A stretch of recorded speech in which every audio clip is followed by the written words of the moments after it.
Good evening and welcome to our daily devotional reading. I hope you are well.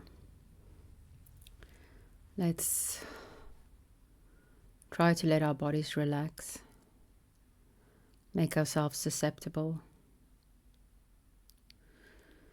Try to learn to see something that we haven't seen before, to see from a perspective we haven't seen from before. Be open. Receive and listen to Plato.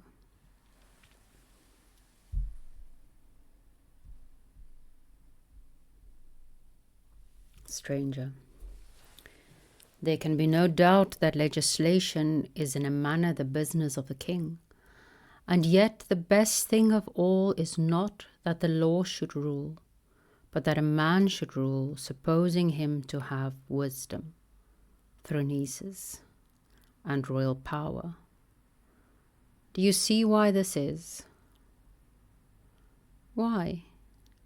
Because the law does not perfectly comprehend what is noblest and most just for all, and therefore cannot enforce what is best. The differences of men and action and the endless irregular movements of human beings do not admit of any universal and simple rule, and no art whatsoever can lay down a rule which will last for all time.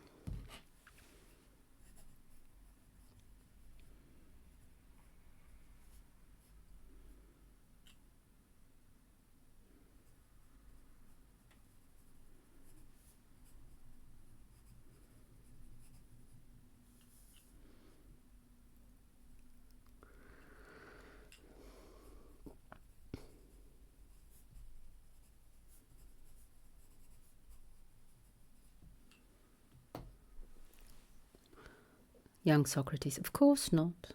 Stranger. But the law is always striving to make one, like an obstinate and ignorant tyrant, who will not allow anything to be done contrary to his appointment, or any question to be asked, not even in sudden changes of circumstances, when something happens to be better than what he commanded for someone.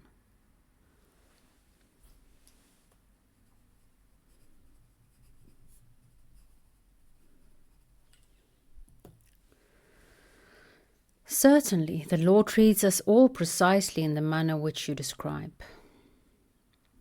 Stranger. A perfectly simple principle can never be applied to a state of things which is the reverse of simple. True.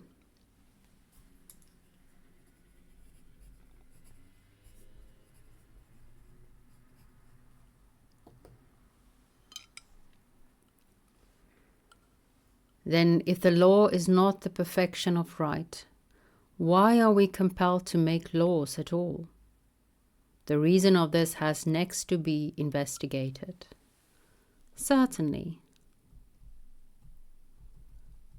Let me ask whether you have not meetings for gymnastic contests in your city, such as there are in other cities, at which men compete in running, wrestling, and the like. Yes, they are very common among us.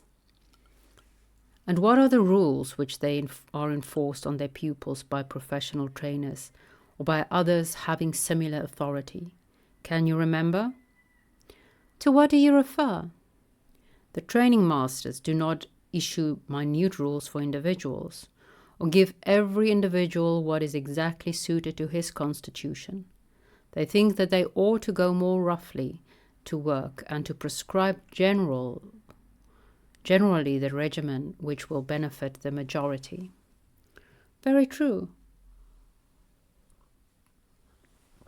And therefore they assign equal amounts of exercise to them all. They send them forth together and let them rest together from their running, wrestling, or whatever the form of bodily exercise may be. True. And now observe that the legislator who has to preside over the herd and to enforce justice in their dealings with one another will not be able, in enacting for the general good, to provide exactly what is suitable for each particular case. He cannot be expected to do so.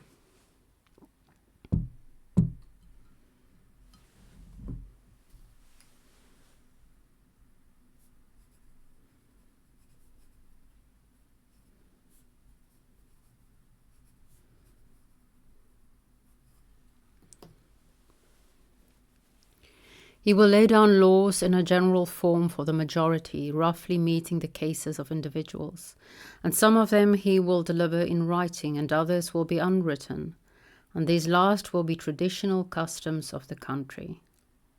He will be right. Yes, quite right, for how can he sit at every man's side all through his life, prescribing for him the exact particulars of his duty? Who, Socrates, would be equal to such a task?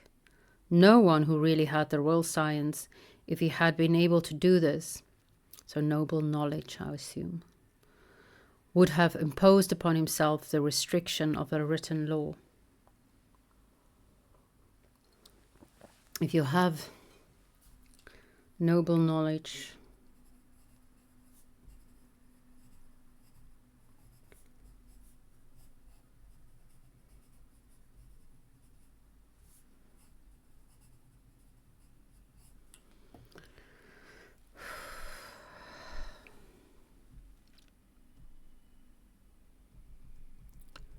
so I should infer, young Socrates, so I should infer from what has now been said, stranger, or rather, my good friend, from what is going to be said. And what is that? Let us put to ourselves the case of a physician or trainer who is about to go into a far country and is expecting to be a long time away from his patients, thinking that his instructions will not be remembered unless they are written down. We will leave notes of them for the use of his pupils or patients.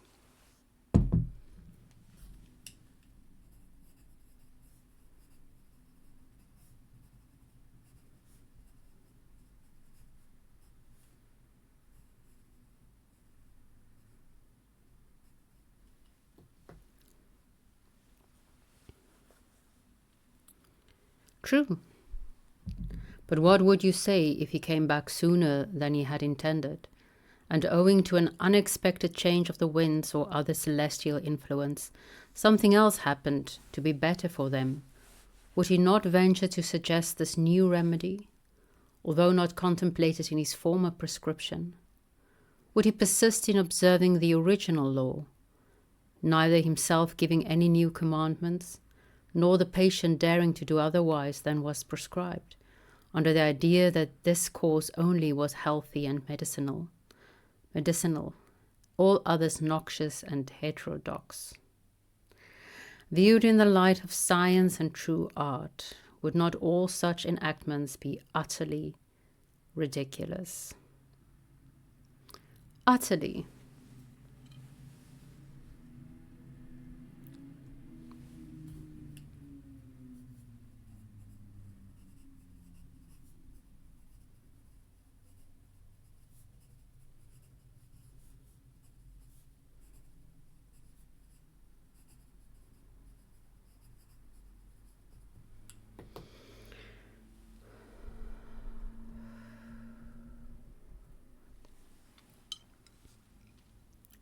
And if he who gave laws, written or unwritten, determining what was good or bad, honorable or dishonorable, just or unjust,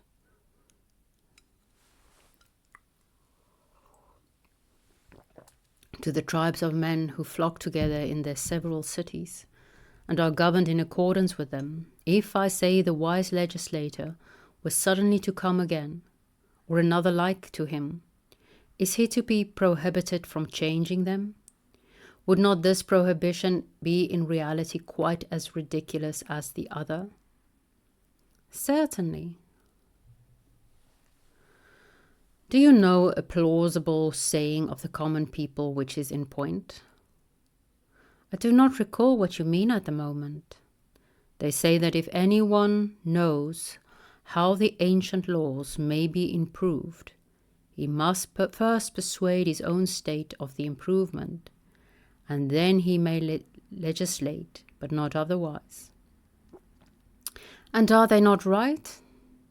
I dare say, but supposing that he does use some gentle violence for their good, what is this violence to be called? Or rather, before you answer, let me ask the same question in reference to our previous instances. What do you mean? Suppose that a skilled physician has a patient.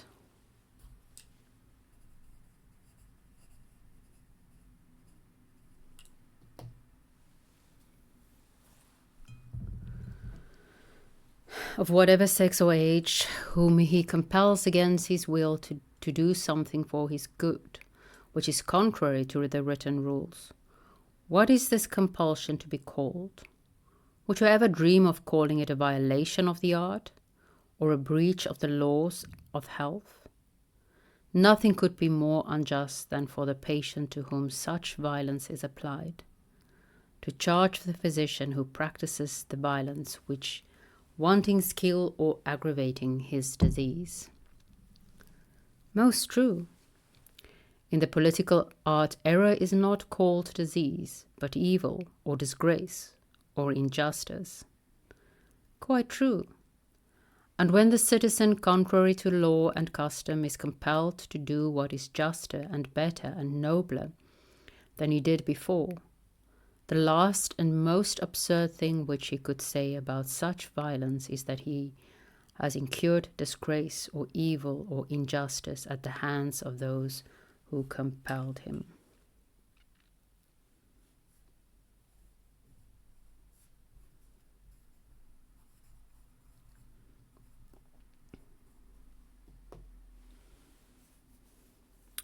Very true.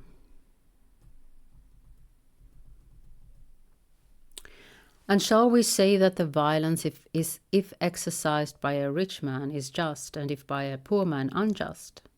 May not any man, rich or poor, with or without laws, with the will of the citizens or against the will of the citizens, do what is for their interest? Is not this the true principle of government, according to which the wise and good man will order the affairs of his subjects?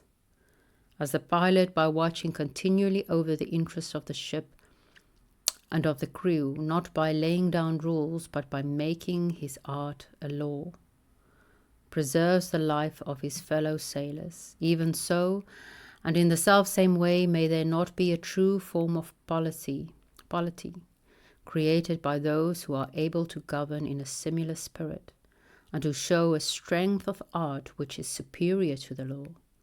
Nor can wise rulers ever err while they are observing, I imagine, the one great rule of distributing justice to the citizens with intelligence and skill, are able to preserve them, and, as far as may be, to make them better from being worse. No one can deny what has been now said. Neither, if you consider, can anyone deny the other statement. What is it? We said that no greater number of persons, whoever they may be, can attain political knowledge or order a state wisely, but that the true government is to be found in a small body or in an individual, and that other states are but imitations of this, as we said a little while ago, some for the better and some for the worse. What do you mean? I cannot have understood your previous remark. Young Socrates. What do you mean? I cannot have understood your previous remark about imitations. Stranger. And yet the mere suggestion which I hastily threw out is highly important, even if we leave the question where it is, and do not seek by the discussion of it to expose the error which prevails in this matter. What do you mean? Stranger. The idea which has to be grasped by us is not easy or familiar, but we may attempt to express it thus. Supposing the government of which I have been speaking to be the only true model, then the others must use the written laws of this. In no other way can they be saved. They will have to do what is now generally approved, although not the best thing in the world. What is this? No citizen should do anything contrary to the laws, and any infringement of them should be punished with death and the most extreme penalties. And this is very right and good when regarded as a second best thing. If you set aside the first, of which I was just now speaking, shall I explain the nature of what I call the second best? By all means. Thus far the scripture of this evening.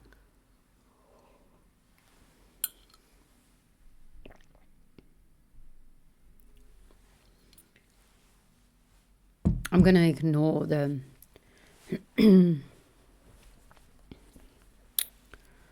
no, I'm not.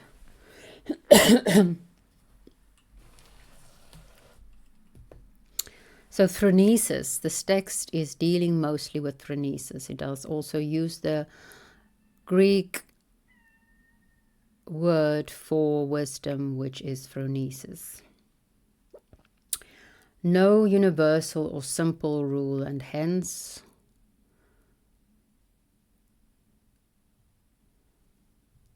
in order to be noble, to be excellent, arete, the word for virtue, one needs phronesis. I very much feel very strongly that we should indeed bring this word back.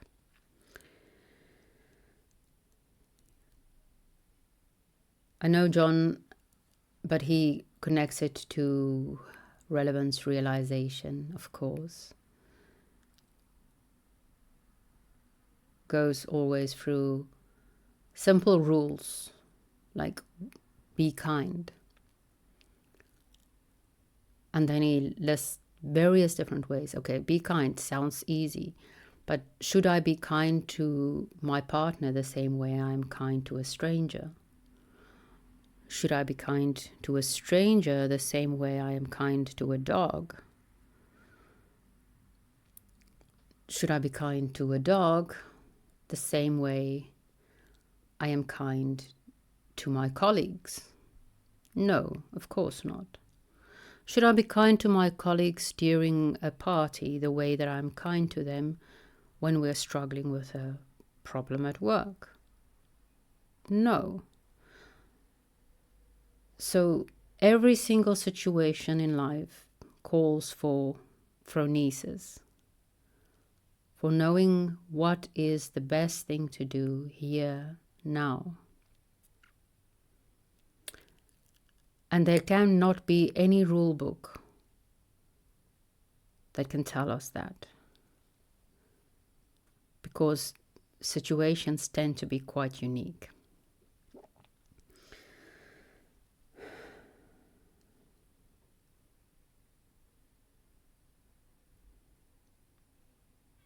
Now, I personally do not think today we need a rule giver or someone to rule over us in this way. What we need are teachers. What we need are places where we can learn wisdom. And yes, we do need, I want to say common law, but common law in law has a very specific meaning, and that's not what I mean. We need laws so that we can live safely. General laws that will allow us to prosper, while we and those with whom we learn find ways to excel.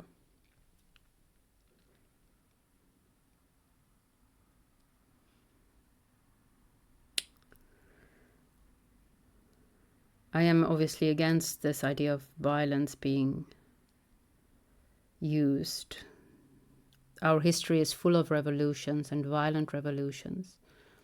Usually it doesn't, I mean, it kind of, I guess, all's well that ends well, but there's too much bloodshed for it to be something to strive towards, something to be encouraged even.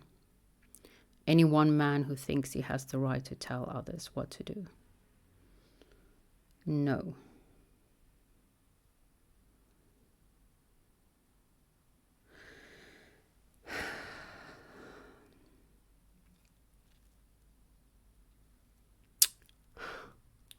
I also, and now I feel I'm doing it again, oh my word, and I don't have makeup on, so my nose might turn red.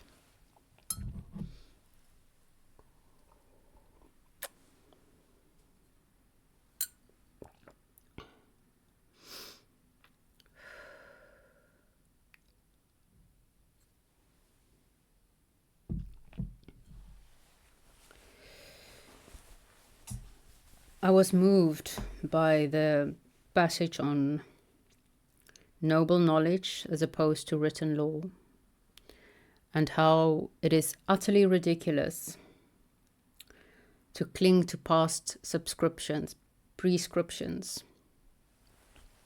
when times have changed. And boy, have times changed since, what was it? The Iron Age, well, the Axial Age. Let's just say the Axial Age even. Never mind before that. The time of the ram. Boy, have times changed. And thank the gods for that.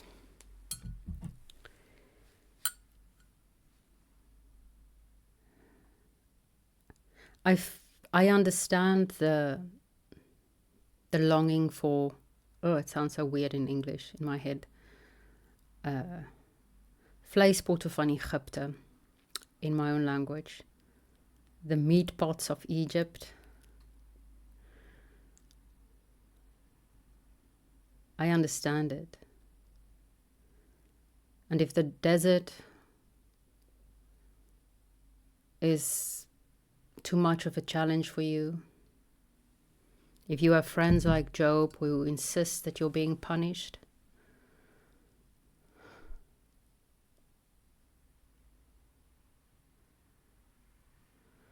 go back, return. I'm not going to hold you in the desert. But I have seen potential for Joshua's.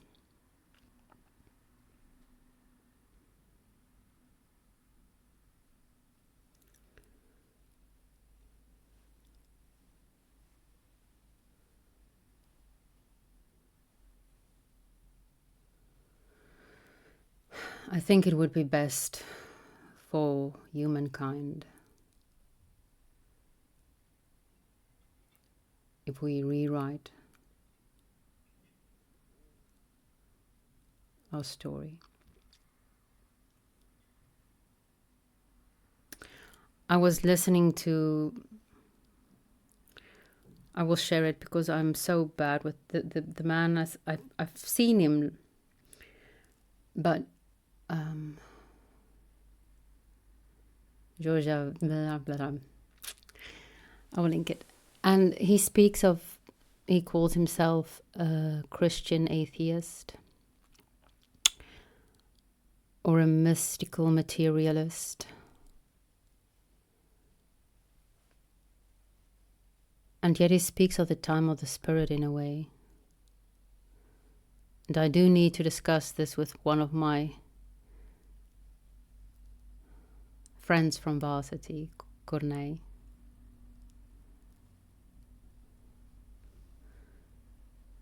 I miss her.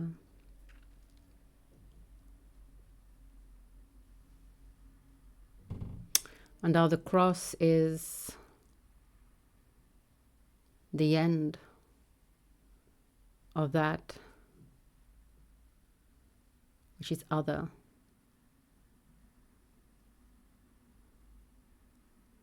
And all we have is this. But I quite like that idea. And I really need to look deeper into that. For years I have used Easter to mourn the death of God,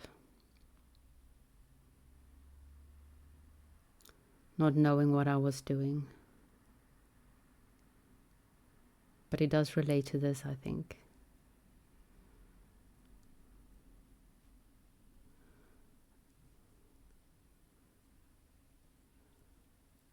And I suppose at a certain stage you have to stop mourning and start reinventing.